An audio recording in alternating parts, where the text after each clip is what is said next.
Hello నమస్కారం అండి. నేను Srilatha, chief dietitian Medicover hospitals Madapur. ఇవాళ మనము కాన్స్టిపేషన్తో సఫర్ అయ్యే వాళ్ళకి ఎలాంటి ఆహారాలు తీసుకుంటే ప్రాబ్లం రిలీవ్ అవుతుంది, అలాగే ఎలాంటి ఆహారాలు తీసుకుంటే ఈ ప్రాబ్లం అగ్రవేట్ అవుతుందో తెలుసుకుందాం. సో బేసిక్గా ఈ కాన్స్టిపేషన్ అనేది వారంలో 2-3 సార్లు మోషన్ హార్డ్గా పాస్ చేస్తూ అది పెయిన్ఫుల్ ఉండొచ్చు. ఒక్కొక్కసారి రెక్టమ్ కానీ మలద్వారం నుండి బ్లడ్ రావచ్చు. సో ఇలాంటి ప్రాబ్లం ఉంటే దీన్ని కాన్స్టిపేషన్ అంటారు. సో ఈ కాన్స్టిపేషన్ని మనము ఎలా తగ్గించుకోవచ్చు? ఫస్ట్ ఆఫ్ ఆల్ మనము పీచు పదార్థం అనేది ఆహారంలో సమృద్ధిగా ఉండాలి. సో మనకి ఈ పీచు పదార్థం ఎక్కడి నుండి లభిస్తుంది? మనం తీసుకునే గింజ ధాన్యాల్లో ముఖ్యంగా మనము బ్రౌన్ రైస్ తీసుకోవాల్సి ఉంటుంది.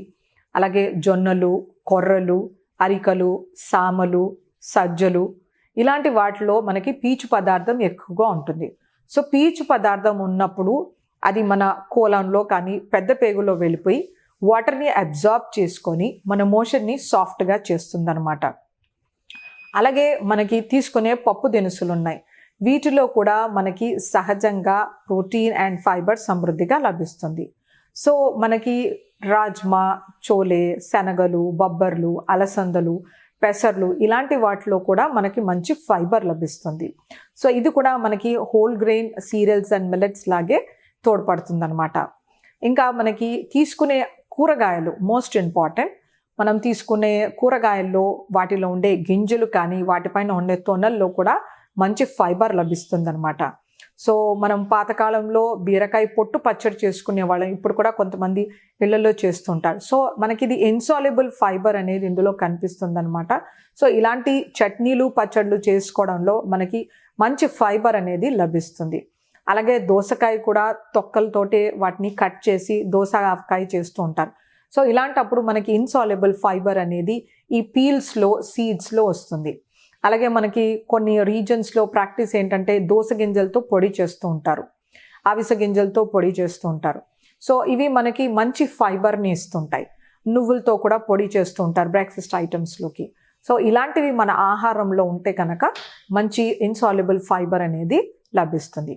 ఆకుకూరలు ముఖ్యమైన ఫుడ్ గ్రూప్. ఇందులో మనకి మల్టిపుల్ వైటమిన్స్, మినరల్స్, యాంటీ ఆక్సిడెంట్స్తో పాటు ఎక్సలెంట్ ఫైబర్ కానీ పీచు లభిస్తుంది అనమాట. సో ఆకుకూరల్ని నీట్గా కడిగి సన్నగా తరగాలి. వాటిని కాడలతో కూడా మనం వాడుకున్నప్పుడు మనకి కావలసిన ఫైబర్ అనేది సమృద్ధిగా లభిస్తుంది. ఒకవేళ మనము కాడల్ని తీసేసి ఓన్లీ ఆకుల్ని వేసామంటే మనకి ఫైబర్ అనేది 70% తగ్గిపోతుంది అనమాట. సో ఫస్ట్ ఆకుకూరల్ని కడిగి సన్నగా తరిగి వాటిని పప్పులో కానీ కూరలో కానీ చేసుకోవాలి. సో పప్పులో వేసినప్పుడు ఆకుపచ్చ రంగులో పప్పు అయ్యేంత వరకు ఆకు ఉండాలన్నమాట. పసుపు రంగులో ఉండే పప్పులోకి కొంచెం ఆకు వేస్తే మనకు కావలసిన ఫైబర్ అనేది సరిపోదు. అలాగే అచ్చంగా ఆకుకూరలు అన్నింటినీ కలుపుకొని కూడా కలగూరలాగా చేసుకుంటే మనకు excellent vitamins, minerals and fibre అనేది బాగా లభిస్తుంది అనమాట. తర్వాత మనం తీసుకునే పలుకులు, ఆల్మండ్స్ కానీ, వాల్నట్స్ కానీ, పిస్టచోస్ కానీ చాలా మంచి ఫైబర్ లభిస్తుంది అనమాట. అన్నింటికన్నా ఎక్కువ ఫైబర్ మనకి బాదం పప్పులో లభిస్తుంది.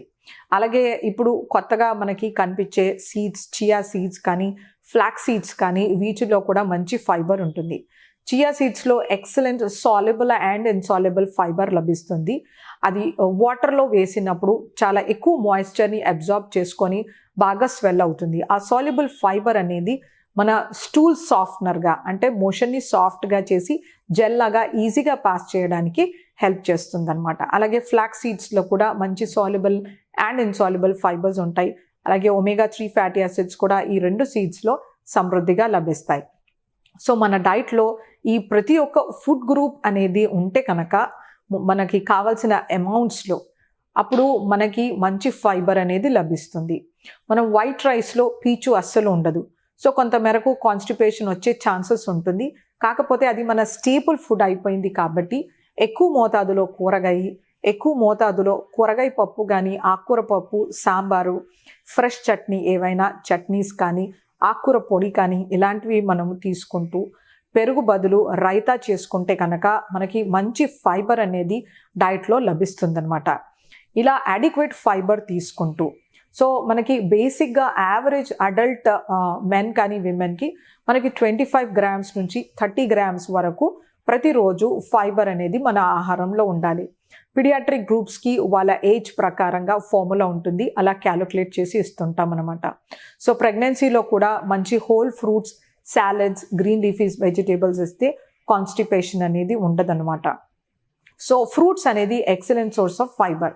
కాకపోతే మనం వీటిని ప్యూరీ లాగా చేసుకోవడం కానీ, జ్యూసెస్ చేయడం కానీ, థిక్ షేక్స్ కానీ, జ్యూసెస్ చేసినప్పుడు దీంట్లో ఉన్న ఫైబర్ అనేది మన శరీరానికి రాకుండా ఇన్ఫ్యాక్ట్ మనకి కాన్స్టిపేషన్ అయ్యే ఛాన్సెస్ ఎక్కువగా ఉంటాయి.